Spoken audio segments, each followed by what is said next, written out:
මම ඉස්සර කුරුණෑගල පන්තිගේ මේ ෆිසික්ස් වලට නිමල් හිටියාරච්චි කියලා සර් කෙනෙක්ගේ සර්ගේ ක්ලාස් එකේ ඉස්සරහා වාඩි වෙනකොට මේ වගේ ලොකු හෝල් එකක් මෙහෙම සර්ට මූණලා පේලි දෙකක් තිබ්බා මෙහෙම ඒ කියන්නේ මෙහෙම පේලියයි මෙහෙම පේලියයි සර්ට මූණලා මෙන්න මේ පැත්තේ හරස් අතර පේලි වගේක් තිබ්බා පන්ති ඊට පාවිච්චි කරන්නේ දැන් මේ ළමයි ඔක්කොම මූණලානේ ඉන්නේ ඔය ඩෙස් මේ පැත්තට තිබ්බා කියලා හිතන්න කොහොම හරස් අතර ඔහොම තමයි තිබ්බේ ඔය පොලිමේ වාඩි වෙනවා ඇවිල්ලා ගෑනු ළමයි කරේ ඊට පස්සේ අපේ කොල්ලන්ගේ පොඩි යෝගට තිබ්බ නිකන් පොඩි සංඥා අණුවක් විදිහට ක්‍රියා කළා එයා. අපේ උන්ගේ තිබ්බ පොඩි ලයින් එකක් දැන් බලනවා ලස්සන කෙල්ලෙක් වාඩි වෙනවා මට ඇත්තට මේ ළමයිගේ ලස්සනක් ලොකට පෙවුන්නේ නැහැ ඒ කාලේ. නැත්නම් අපේ උන් කියන හින්දාම පස්සේ මට මේ කෙල්ල ලස්සනට පේන්න ගත්තා කියන්නේ. ඉරිදා පන්තියේ තියෙන්නේ. ඊට පස්සේ දැන් ඊළඟ සතිවල දැන් මම පන්ති යන්නේ වැඩිපුර දැන් මේ ළමයා ඊ කියලා හිතාගේ. මේ ෆස්ට් ෂයි එකේ මේක සෙකන්ඩ් ෂයි තර්ඩ් ෂයි දැන් ඔන්න ෆස්ට් ෂයි එකේ මම කරලා තියෙන වැඩ පේනවා. එතකොට මේ දැන් ලස්සනටත් පේනවා. මම දැන් කොහොමද ගිහලා සති 6ක් 7ක් ගියා. දැන් අපේ උන් අතර මතයක් හදුනා නෑ මේක දැන් අපිට අයිති නෑ මූට තමයි අයිති වයි එකක් ආවා. මලිය දේශෙත් ඇකිටි.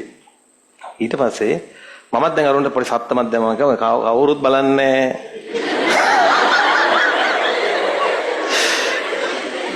ඊට පස්සේ මම ඉඳලා දවසක් ටැප් එක ළඟදී මම නිකමට කතා කළා. මෙයා ටැප් එක ළඟට එනකන් ඉඳලාම තමයි මම වැඩේ කළේ. හරි? කතා කරලා නම අහගත්තා. නම කියන්නේ කොහෙද කියලා ගත්තා. කොහෙද කියලා කොහම කෑගල්ලේ කිව්වා. ඔය තමයි මගේ හිතට කෑගල්ල කියන එක මුලින්ම රිංගුව දවස.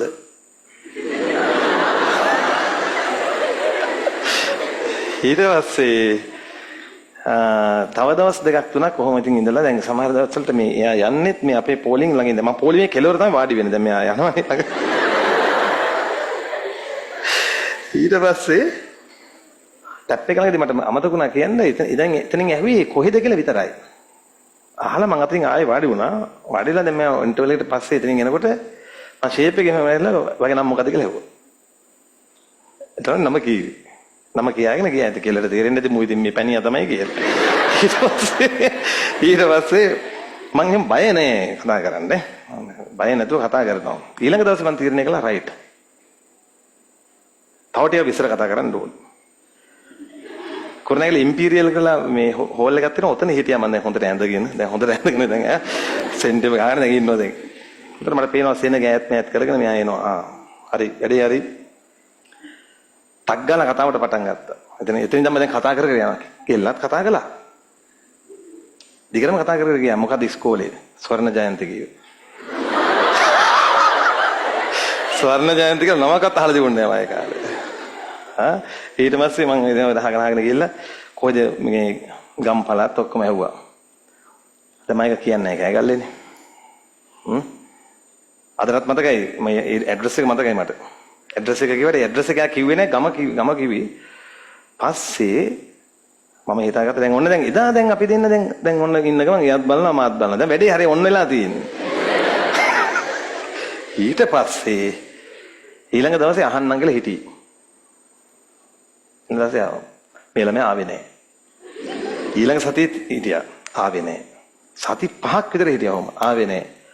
දැන් අන්තිම සතියේ කලින් සතියේ මේ ඔව් මං කළා තියෙන වැඩ පේනවද? ඊට පස්සේ කොමාරි පන්ති අවසාන වෙනකන් ආවේ නැහැ. අවසාන දවසේ ගෑනු ළමෙක් මගෙන් පොඩි යෝජනාවක් කළා. මගෙන් ඇහුවා වගේ එකක් කළා. එයා ඒ අරය ළඟ හිරපු කෙනෙක්. මං එයාට කිව්වා මේ මට ආදරේ නම් පොඩි ගෑනු ළමෙක්ගේ විස්තරයක් තියෙනවා මට මේ දැනගන්න ඕන. ඒ කාලේ ටෙලිෆෝන් මොබයිල් නෑ. මම මට ඇඩ්‍රස් එක හොයලා දෙන්න කියලා. මේකෙල්ල කොච්චර මං ගැන හැඟීමක් තිබ්බද කියන්නේ මට ඇඩ්‍රස් එක හොයලා දුන්නානේ. ඇඩ්‍රස් එක හොයලා දුන්නා. පස්සේ මම ඇඩ්‍රස් එක අරගෙන අන්තිම සතියේ ගෙදර ගියා. ගිහින් පස්සේ විභාගෙත් ලියවා. ලියලා ඉවර වෙලා මම මේවා කියන්නත් දෙන්නේ මුන් කරයි දන්නේ නැහැ මේවා. පස්සේ මම පොඩි උපක්‍රමයක් කරලා එහෙම මම කියන්නම්කෝ උපක්‍රමයක් කරලා මම පොඩි ලෙටර් එකක් එවලා නිකන් හිටියා. දවස් කීපකින් මගේ මට මොබයිල් එකක් තිබ්බා එයාට නේ. එහෙමයි උනේ. මගේ ෆෝන් එකට කෝල් එකක් කරනවා 0.35.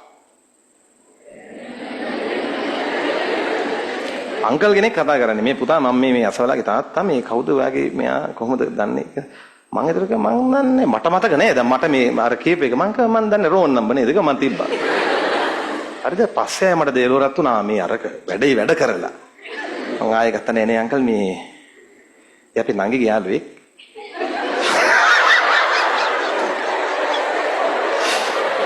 කියලා දැන් මං හිතන්න ගෙවෙනකොට සති කීපයක් මේව මගේ ඇරිලානේ මට එන දැන් තිගැස්ම පස්සේ මම ආපහු එයාට කිව්වා මේ අංකල් මේ ඉන්නවද නංගි පොඩ්ඩක් මට කතා කරන්න ඉන්නවද පොඩ්ඩක් ඉන්න කිව්වා දුන්නා ඊට පස්සේ හෙලෝ කිව්වා මම ක්ෂණිකව කිව්වා මං අසවලා ගියේ මං අසවලා මේ පස්සේ කතා කරමු මේක මගේ නම්බර් එක ටට ගාලා නම්බරෙත් කියන්න ගියා ඒ ටිකට මේකෙල්ල මතක හිටියා ඒක දවස් 3ක් විතර අපි කතා කළා එකපාරට කිව්වා බෑ කියලා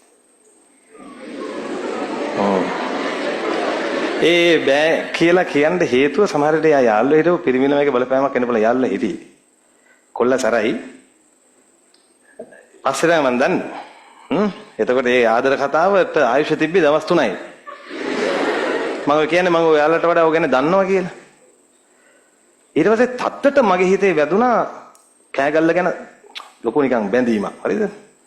ආයෙ මම දවසක් ඉඳලා ගෙදරට අරගෙන අම්මට කිව්වා. ඒ ළමයි අම්මට කිව්වා මං කෙලින්. මං කා ආන්ටි මම දවසක ලොකු තැනකට යනවා. සමහරට මේ කතාවට අදාළ ගෑනු ළමයිගේ නෑදෑයෙක් මේ පන්ති ඉන්නවා නේද පුළුවන්. මං කෙනා කියන්නේ ලොකු දවසක යනවා ලොකු ගමනක් දවසක යනවා. මේ වණ කපර දෙන්න. හරියනවා. එදාට මම ආයෙම අසවලාගේ නම කියලා එයාගේ පැත්ත බලනවා. එයා වෙන කෙනෙක් කසාද බැලලා හිටියොත් මම බලන්නේ නැහැ. මගේ පොරොන්දු වෙනවා. එහෙම නැතිව හිටියොත් මං එයාට කලින් ඔයාගේ කැමැත්ත අහනවා. මට කැමැත්ත දෙනවද? හා බලන්න පුතේ එහෙනම් කතා කරන්නකො කිව්වා අම්මා. අම්මා හැබැයි ඊළඟට කිව්වා මං ඔයා මෙහෙම කතා කරපු ගැන සතුටුයි කිව්වා. ඕන බලන්න අම්මලාගේ ස්වභාවය. හරි? පස්සේ දුලා ඉස්සර වුණා. රේස් එකේ දුලා ඉස්සරහට ආවා. ආයෙ මට කතා කරන්න බැරුව ගියා. ඒකේ මොකද හේතුව මේ මොකක් කරේ එන්ගේජ් වුණා හරි මොන හරි වුණා ඒ ළමයා. එහෙම වුණා. අදටත් ඒ කෙනා දන්නේ නැහැ මං හිතන්නේ මම තමයි දිනේෂ් මුතුකර කියලා. දන්නේ නැහැ. මොකද ඒ කාලේ මට යාළුවෝ කතා කළේ අමිල කියලා. හරි? කෑගල්ලේ අවසාන බැච් එකට කලින් බැච් එකට මම මේක කියලා තිබ්බේ නිකන් සිහිවට නැහැ විදිහට. මම හිතාගත්තා කවදා හරි මෑත්ස් ක්ලාසස් පටන් ගන්න පළවෙනියටම කොහෙන් කියලාද? කෑගල්ලෙන්. සමහරට මගේ වීඩියෝ බලනවා වෙන්නත් පුළුවන් දැන්. මොකද මම ඒ කාලේට වඩා ටිකක් වෙනස්. මගේ පෙනුම වෙනස්. කෙනෙක්ට හොයන්න බෑ මම ඒ කාලේ හිටියද මේ කාලේ ඉන්නවද. හරි? සමහරට මේ වීඩියෝ එක එළියට ගියොත් ඒක දැක්කොත් ඒක නා දණියේ. මෙයාද. ඒතර මේ ගැන ඉච්චර හිතන්න එපා නේ. ළමයි ඉන්නව වෙන්නත් පුළුවන් දැන්. මටත් දෙන්නෙක් ඉන්නවා.